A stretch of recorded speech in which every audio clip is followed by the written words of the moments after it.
Hello everyone, I hope you all are doing very well. तो स्वागत है आप सबका एक नई वीडियो में। तो आज की वीडियो में हमारा टॉपिक होने वाला है problems based on even and odd signals. ठीक है, यहाँ पर हम एक और एडवांस प्रॉब्लम देख रहे होंगे based on even and odd signals. ठीक है, तो वीडियो स्टार्ट होने से पहले मैं आपको बता दूं, बोर्ड पे हम जो भी डिस्कस करेंगे उन सब की फोटोज आपको डिस्क्रिप्शन बॉक्स में मिल जाएगी।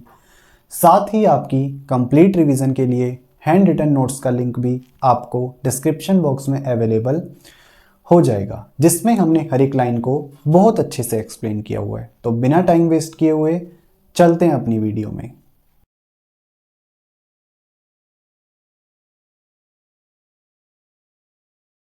ओके, तो यहां पे हमें क्वेश्चन में एक सिग्नल एक्स टी दिया हुआ है। ठीक है, जिसकी वैल्यू है साइन टी यू टी। ठीक है, इस सिग्नल एक्स टी के लिए हमें इवन एंड ओड कंपोनेंट की वैल्यू फाइंड करनी है। ठीक है, सबसे पहले हम देखते हैं ये यू टी क्या है। यू टी हमारे पास होता है यूनिट स्टेप सिग्नल, जिसकी value time t greater than equals to 0 पे 1 होती है और t लेस देन 0 पे 0 होती है। यहाँ पे हम देख सकते हैं ut की वैल्यू हमारे पास t greater than equals to 0 के लिए 1 है और t लेस देन 0 पे क्या है, 0 है। ठीक है, यहाँ पे भी हम क्या है, इस क्वेश्चन को सॉल्व कर रहे होंगे दो मेथड्स की हेल्प से। मेथड 1 में हम देखेंगे कैलकुलेशन विद फॉर्मूलाज, यानी कि formulas of even and odd signals को यूज करके हम सिग्नल xt के लिए इवन एंड ओड कंपोनेंट को फाइंड करेंगे। और दूसरे मेथड में हम यूज करेंगे properties of even and odd signals को to find even and odd components. ठीक है, सबसे पहले हम देखते हैं अपना मेथड 1, यानी कि कैलकुलेशन विद फॉर्मूलाज। तो हमें पता है किसी भी सिग्नल xt के लिए हमारे पास इवन कंपोनेंट xet का फॉर्मूला क्या होता है, 1/2 xt plus x minus T. और ओड कंपोनेंट xot क्या होता है, 1/2 xt minus x minus T. अब इन दोनों सिग्नल को देख के हमें क्या पता लग रहा है कि यहाँ पे हमें सिग्नल xt की वैल्यू तो क्वेश्चन में मिल रही है, लेकिन x माइनस टी यहाँ पे हमारे पास नहीं है, जो कि हमें निकालना पड़ेगा। ठीक है, और x माइनस टी को हम क्या है, इजिली फाइंड कर सकते हैं by replacing t with minus T in equation of xt। यानी कि xt में अगर हम t को माइनस टी रख दें तो हमारे पास x माइनस टी आ जाएगा। तो x माइनस टी क्या होगा, sine minus t into u minus t. Sine minus t हमें पता है क्या होता है, minus sine t into u minus t. हमारे पास क्या आ गया, x माइनस टी आ गया। अब हमें क्या है, इवन एंड ओड कंपोनेंट की वैल्यू फाइंड करने के लिए xt और x माइनस टी की बस वैल्यू रखनी है। तो xt हमारे पास है साइन टी यू टी, यहाँ पे अगर हम रखें तो ये हो जाएगा हमारे पास साइन टी यू टी। ठीक है, और x माइनस टी क्या आया, minus sine t u minus t. ठीक है, प्लस माइनस माइनस हो जाएगा, minus sine t u minus t. ठीक है, यहां से अगर हम साइन टी बाहर निकाल लें इन दोनों टर्म्स में से, तो हमारे पास क्या होगा, ये हो जाएगा यू टी और ये हो जाएगा यू माइनस टी, और साइन टी हमने बाहर निकाल लिया। ठीक है, अंदर बच गया U T minus you minus t. ठीक है, सिमिलरली ओड कंपोनेंट में एक्स टी की वैल्यू रखेंगे तो क्या होगा, साइन टी यू टी। ठीक है, minus x minus t. X minus t क्या है, minus sine t u minus t. तो माइनस माइनस क्या हो जाएगा, प्लस, और यहां पे आ गया sine t u minus t. ठीक है, अब यहां पे भी क्या है, हम साइन टी को दोनों टर्म्स में से बाहर ले लेंगे। तो साइन टी यहां से हमने निकाल लिया, बाहर आ गया हमारे पास sine t by two bracket में u t plus u minus t. तो इस तरीके से हमने ओड कंपोनेंट की वैल्यू भी निकाल ली। अब हमारे पास जो unit step signal U T होता है, उसके लिए हमारे पास एक प्रॉपर्टी होती है जो क्या कहती है, अगर हम किसी भी यूनिट स्टेप सिग्नल को उसके फोल्डेड या फिर उसके रिफ्लेक्टेड वर्जन के साथ ऐड करते हैं तो हमें उन दोनों का सम 1 मिलता है। यानी कि u t plus u minus t हमारे पास 1 होता है according to property of unit step signals. तो इसको हम क्या है, यहाँ पे पूरा 1 हो गया, तो इसको हम कंप्लीटली हटा सकते हैं यहाँ पे। यानी कि ओड कंपोनेंट की वैल्यू सिंपली हमारे पास क्या आ गई, साइन टी बाई टू। ठीक है, तो अब हमने इवन एंड ओड कंपोनेंट की वैल्यू तो फाइंड कर ली, अब हमें उन्हें ग्राफिकली ड्रॉ करना पड़ेगा। सबसे पहले हम देखेंगे odd component sine t by two.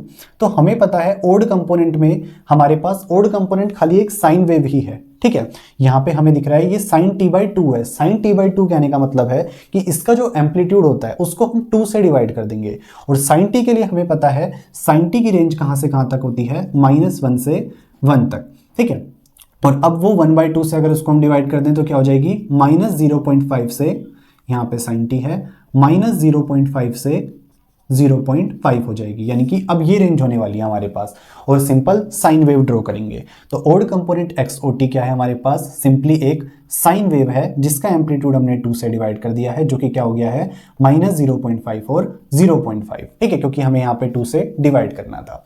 तो ये निकाल लिया हमने ओड कंपोनेंट। बढ़ते हैं अब हम इवन कंपोनेंट की तरफ, ठीक है। इवन कंपोनेंट में हमारे पास आ रहा है ut और -u-t, ठीक है, इसको हम प्लस -u-t लिख सकते हैं, यानी कि हमें चाहिए ut और -u-t, क्योंकि sin t/2 तो हमारे पास है, हमें इन दोनों को निकालना पड़ेगा, ठीक है। तो ut सिंपली क्या है, यूनिट स्टेप सिग्नल, जिसकी वैल्यू क्या है, t greater than equals to 0 पे 1 है और t लेस देन 0 पे 0 है। तो ut हो गया, u-t क्या होगा, इसका हमारे पास रिफ्लेक्टेड वर्जन, यानी कि टाइम एक्सिस के अलोंग इसको हम रिफ्लेक्ट कर देंगे, ठीक है। तो यहाँ पे हमारे पास u-t क्या हो गया, ये हमारे पास पॉजिटिव t एक्सिस पे था, ये हमारे पास नेगेटिव t एक्सिस पे, यानी कि इस तरीके से फोल्ड कर दिया, तो u-t आ गया हमारे पास ये, ठीक है, सेम एम्पलीट्यूड 1 ही है। उसके बाद -u-t क्या होगा, जो हमारे पास u-t है वो ऊपर है, लेकिन जो -u-t होगा वो क्या होगा, नीचे होगा, ठीक है, यानी कि इसका हमें एम्पलीट्यूड रिवर्सल करना पड़ेगा, ठीक है। ये हमारे पास ऊपर है, तो इसको जब हम नीचे कर देंगे तो हमारे पास -u-t आ जाएगा। तो ये u-t है, नीचे -u-t होगा और एम्पलीट्यूड -1, और ये चीज हमारे पास सेम क्या है, नीचे आ गई, ठीक है। अब हमें क्या है, sin t/2, यानी कि इस वेव को मल्टीप्लाई करना है ut प्लस -u-t, ut ये है हमारे पास, -u-t ये है हमारे पास, ठीक है। तो हमें क्या है, सिंपली सबसे पहले हम, ये हमारे पास पॉजिटिव साइड है और ये साइन वेव की पॉजिटिव साइड है, तो सेम साइन वेव ही हम ड्रॉ करेंगे, क्यों, क्योंकि यहाँ पे साइन वेव एम्पलीट्यूड 1 के साथ मल्टीप्लाई हो रही है, यानी कि इस पर कोई फर्क नहीं पड़ेगा, ठीक है। तो पॉजिटिव साइड में ओड कंपोनेंट, इवन कंपोनेंट की हमने क्या कर दिया, सिंपली साइन वेव ड्रॉ कर दी, जिसका एम्पलीट्यूड है 0.5। अगर हम बात करें किसकी, इसकी नेगेटिव साइड की, तो यहाँ पे तो हमारे पास साइन वेव है, लेकिन यहाँ पे क्या है, इसका एम्पलीट्यूड -1 हो चुका है, यानी कि हमें क्या है, इस साइन वेव पे एम्पलीट्यूड रिवर्सल लगवाना पड़ेगा, क्योंकि यहाँ पे एम्पलीट्यूड हमारे पास -1 है यूनिट स्टेप सिग्नल का। तो इस पे हमें क्या है, एम्पलीट्यूड रिवर्सल, यानी कि अगर हमारे पास ये नीचे से स्टार्ट हो रही है तो हमें क्या है, इसको ऊपर से इस तरीके से स्टार्ट करना पड़ेगा, यानी कि इस पे एम्पलीट्यूड रिवर्सल लगाना पड़ेगा, क्यों, क्योंकि मैग्नीट्यूड -1 है।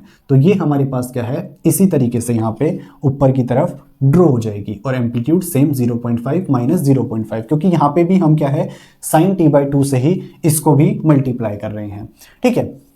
यहाँ पे हम देख भी सकते हैं कि ये जो हमारे पास ओवरऑल सिग्नल निकल के आया है, ये सिमेट्रिक है अबाउट वाई एक्सिस, यानी कि एक्स ओ टी पे, ठीक है, और वही हमें क्या है, एक इवन सिग्नल की प्रॉपर्टी कहती है, ठीक है। तो इस तरीके से हमने ओड कंपोनेंट और इवन कंपोनेंट को फाइंड कर लिया, ठीक है, बाय यूजिंग देयर फॉर्मूलाज, ठीक है। अब हम देखते हैं सेकंड मेथड। सेकंड मेथड में हम देख रहे हैं कैलकुलेशन विद प्रॉपर्टीज, यानी कि properties of even and odd signals का यूज करके हम कैसे सिग्नल xt के लिए इवन एंड ओड कंपोनेंट्स की वैल्यू फाइंड कर सकते हैं, ठीक है। अब यहाँ पे हमारे पास वैसे तो signal xt sin t ut क्या है, एक सिंगल टर्म है, और इसी सिंगल टर्म को हमें बताना है कि ये इवन कंपोनेंट है या फिर ओड कंपोनेंट है, लेकिन फिर भी इसको एक्सप्लिसिटली हम दो टर्म्स में डिवाइड कर देते हैं, x1t जिसमें क्या होगा, sin t, यानी कि पहला वाला पार्ट sin t हमें पता है क्या है, एक ओड सिग्नल है, तो हमने क्या दिया, sin t एक ओड सिग्नल है। x2t बात करें ut, यानी कि यूनिट स्टेप सिग्नल, तो हमें फाइंड करना पड़ेगा कि यूनिट स्टेप सिग्नल एक इवन सिग्नल होता है या फिर ओड सिग्नल होता है, ठीक है, तभी हम प्रॉपर्टी निकाल पाएंगे। अब ut अगर हमारे पास इवन सिग्नल है तो ut को बराबर होना पड़ेगा u-t के, यही हमारे पास मैथमेटिकल एक्सप्रेशन बोलता है इवन सिग्नल का, ठीक है। और अगर ut ओड है तो ut को बराबर होना पड़ेगा -u-t के, जो कि हमारे पास मैथमेटिकल एक्सप्रेशन होता है फॉर ओड सिग्नल, ठीक। तो अगर हम देखें सबसे पहले ut और u-t को, तो ये हमारे पास ut है, ये हमारे पास u-t है, ये पॉजिटिव t एक्सिस की तरफ है, ये नेगेटिव t एक्सिस की तरफ है, तो इक्वल तो नहीं है, तो यूनिट स्टेप सिग्नल हमारे पास इवन तो नहीं है, ठीक है। ओड सिग्नल की बात करें तो ut बराबर होना चाहिए -u-t के, ut हमारे पास क्या है, ऊपर की तरफ पॉजिटिव t एक्सिस पे है, ठीक है, जबकि -u-t क्या है, नीचे की तरफ नेगेटिव t एक्सिस पे है, तो ये तो कहीं से इक्वल नहीं है। तो हमारे पास जो यूटी यानी कि यूनिट स्टेप सिग्नल है वो क्या है, ओड भी नहीं है, यानी कि यूनिट स्टेप सिग्नल ना ही इवन है और ना ही ओड है, तो हम यहाँ पे कोई प्रॉपर्टी लगा ही नहीं सकते। क्यों? क्योंकि हमारे पास कोई ऐसी प्रॉपर्टी ही नहीं है जो हमें बताए कि जब हम एक ओड सिग्नल को मल्टीप्लाई करें किसी ऐसे सिग्नल से जो कि ना ही इवन है और ना ही ओड है, तो हमें रिजल्टेंट सिग्नल कुछ मिल रहा हो। यानी कि हमारे पास ऐसी प्रॉपर्टी ही नहीं है जो ऐसे जो हमें बताए कि जब हम एक ओड सिग्नल को मल्टीप्लाई कर रहे हैं किसी ऐसे सिग्नल से जो कि ना ही इवन है और ना ही ओड है, तो हमें रिजल्टेंट क्या मिलेगा। ठीक है, तो ऐसी हमारे पास कोई प्रॉपर्टी ही नहीं है, यानी कि इस क्वेश्चन को हम क्या है, प्रॉपर्टीज की हेल्प से तो सोल्व नहीं कर सकते, और यहाँ पे हमने फॉर्मूलाज की हेल्प से सोल्व करके देख लिया। ठीक है, तो इस तरीके से हमने क्या है, दोनों मेथड को डिस्कस करें, जिसमें हमने मेथड 2 को देखा कि हम मेथड 2 यहाँ पे अप्लाई नहीं कर सकते क्योंकि हमारे पास ऐसी कोई प्रॉपर्टी ही नहीं है इवन एंड ओड सिग्नल की, इसीलिए हम इसको सॉल्व नहीं कर सकते।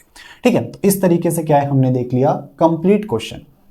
ठीक है, सो आई होप आपको आज का लेक्चर समझ आया होगा। बाकी आप नीचे दिए नोट्स पढ़ेंगे, आपको और अच्छी अंडरस्टैंडिंग मिलेगी। तो आज की वीडियो में इतना ही, मिलते हैं आपसे नेक्स्ट वीडियो में। Till then peace out, thank you.